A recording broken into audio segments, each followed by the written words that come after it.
Let's talk a little bit about some substantive international issues you want to be president of the United States. Today, the Speaker, McCarthy, he refused to commit to even putting Ukrainian aid on the House floor after meeting with the Ukrainian President Zelensky. How concerned are you right now, Governor, about the growing resistance among so many of your fellow Republicans to providing this desperately needed assistance to Ukraine? I'm really concerned, Wolf, and given that I went to Kyiv about 6 weeks ago, I met with President Zelensky there, toured around the country, and saw the barbarism that's being committed by the Russian army, the deaths to civilians, the kidnapping of over 20,000 children. And this is a war that's being funded by the Chinese, Russians doing the fighting, now the North Koreans and the Iranians both providing weapons for this. This is a threat to the United States. We have to stand with our allies and our friends and do this. And I think this kind of short-sighted isolationism, which is what Donald Trump has bred in our party. So you blame Trump for this? Oh, I absolutely do.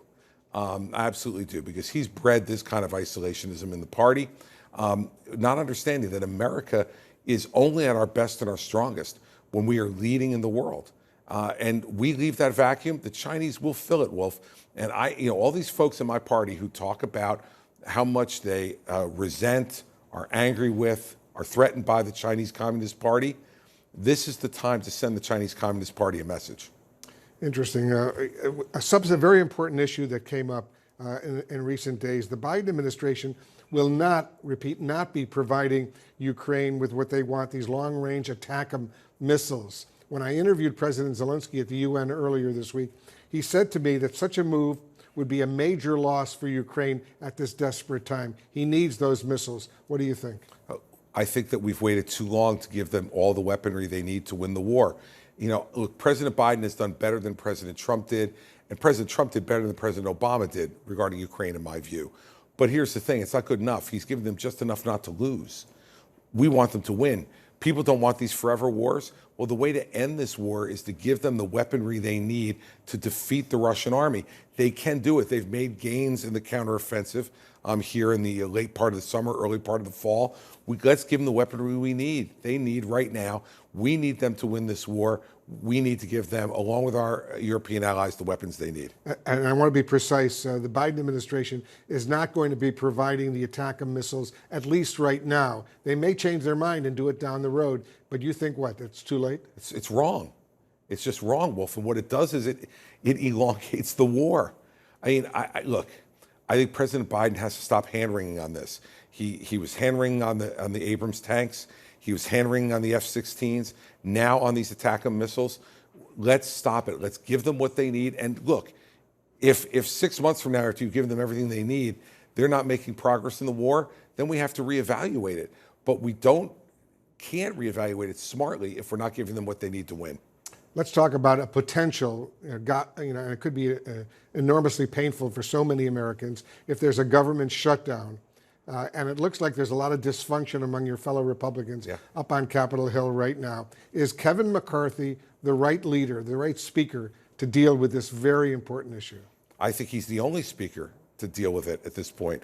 Look, you have a very small number of people, as you know now, Wolf, 4 or 5 members of the caucus who are pushing it in this direction, but this is what happens when you have such a thin majority as he has. He's got the toughest job in Washington right now in terms of trying to manage all that. I think Kevin is doing the best he can, but I think he was honest today, and I think he needs to do more of this. He said these folks are trying to burn the house down, and I think he needs to be honest and strong about this and let people know exactly what's happening in the country.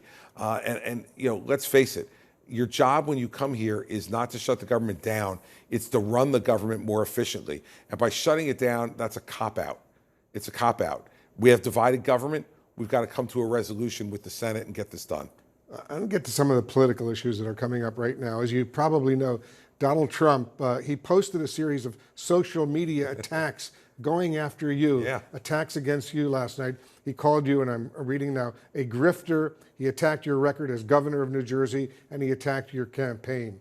He clearly sees you as a potential significant rival. Right. Well, he said himself, Wolf, a few weeks ago, I only attack number 2.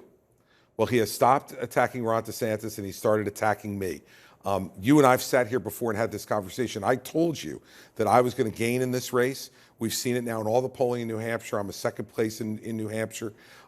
We are going to take on Donald Trump directly. And he doesn't like it when he's taken on directly and he's confronted. I'm the only one on that stage who was unwilling to raise my hand beside Asa Hutchinson and say I wouldn't support a convicted felon for president of the United States.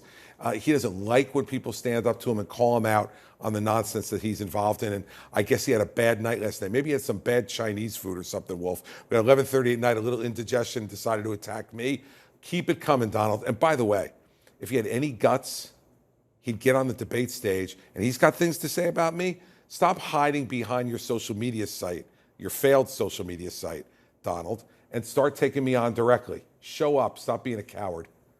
The Wall Street Journal editorial today said this about Donald Trump's refusing to go to this second debate next week. And you see the headline there, "Why is Donald Trump afraid to debate?"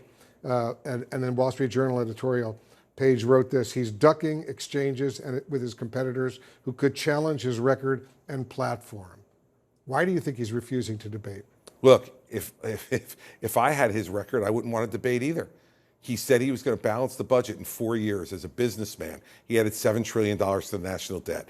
Said he was going to build a big, beautiful wall across the entire border of Mexico. He built 52 miles of new wall in 4 years, and he said Mexico was going to pay for it. They never did. He said he was going to repeal and replace Obamacare. He had a Republican Congress. He couldn't get it done. Look, that's not a record to be proud of.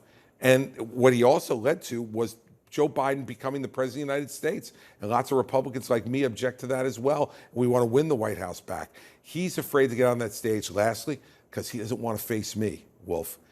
I prepared him for the debates in 2016. I prepared him for the debates in 2020. He knows what that's like. He doesn't want the American people to see it. I do.